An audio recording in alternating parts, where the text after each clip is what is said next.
La chaussée que vous voyez est composée de 4 couches. Si la chaussée est fatiguée, qu'on ne fait pas une reprise de ces couches-là, alors la réparation ne peut pas tenir longtemps.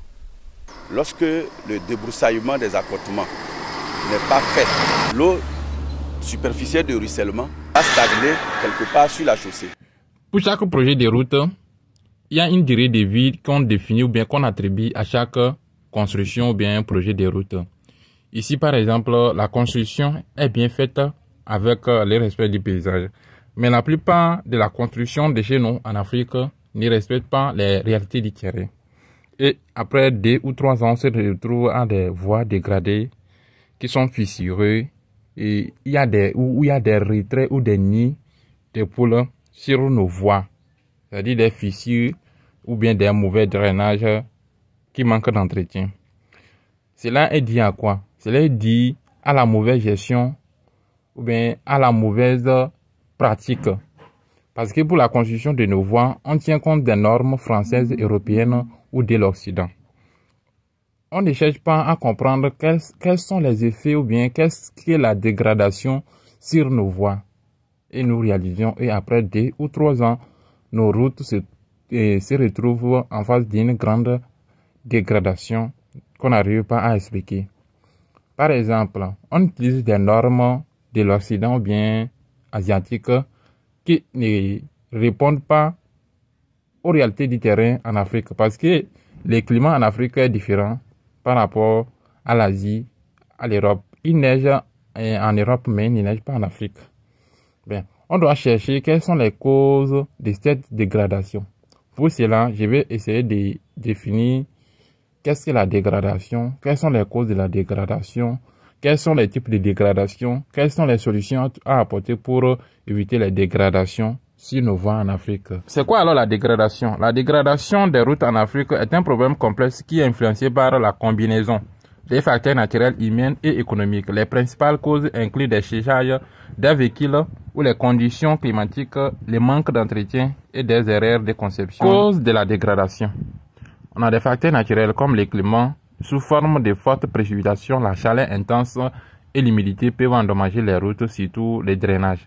Les sols, si la nature du sol est mauvaise, ça peut endommager la dégradation. Les facteurs humains et économiques, les séchages des véhicules pour les transports ou bien c'est comme ça.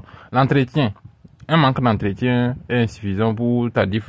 La mauvaise conception des routes, on utilise des normes qui ne correspondent pas aux réalités du terrain. Le manque de financement, les investissements insuffisants, c'est-à-dire pour la construction et l'entretien des routes, limitent la capacité de maintenir un réseau routier de qualité.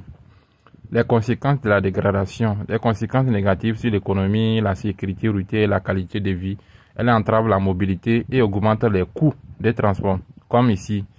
Ici, vous voyez, il y a un trou. Je dis le trou, c'est une voie qui est dégradée. Et vous allez voir que les bitumes est retiré. Mais ici. Ensemble, découvrons quelques types de dégradation. Exemple de déformation. L'ornirage, c'est-à-dire la formation des sillons longitudinaux dans les pistes de roulement, souvent causées par les passages répétés des véhicules lourds. On a des flashs, ce sont des déformations localisées à la surface. Les affaissements, c'est-à-dire des déformations plus importantes. Les fissurations, on a des fissurations longitudinales, c'est-à-dire des fissures parallèles à l'axe. Les fissures transversales, fissures perpendiculaires à l'axe. Les fissures en peau de crocodile, c'est-à-dire c'est un peu grillonté comme ça là. Vous allez voir, si vous roulez, ça va vous vibrer. C'est-à-dire l'arrachement. Ni de poules cavités formées.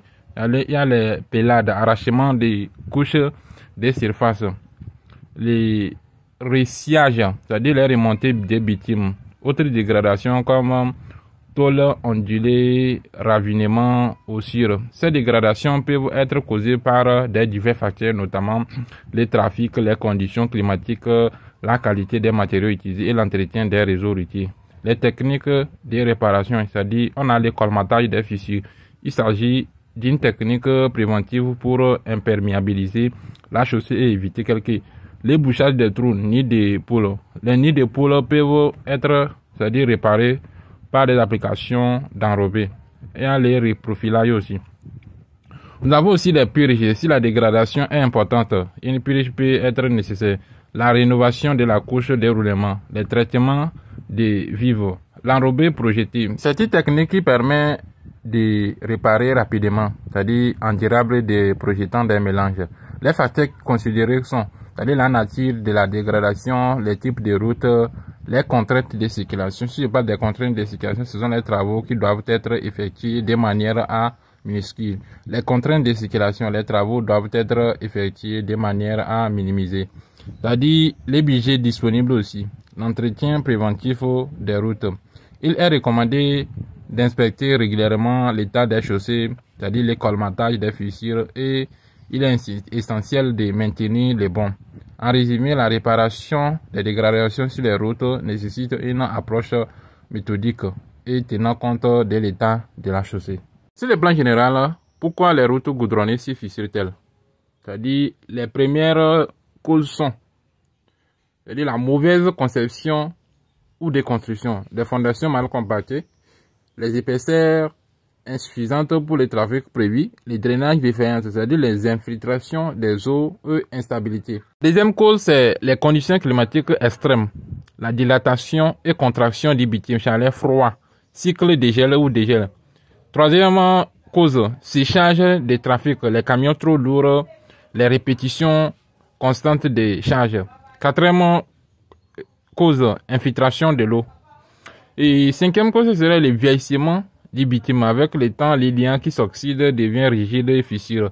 Sixième cause, manque d'entretien régulier, les petites fissures, pas de choses. En résumé, les fissures sont les reflets d'un déséquilibre entre conception, usage, climat et entretien. Une route, comme un organisme vivant, a besoin d'être bien pensée, bien utilisée et bien entretenue.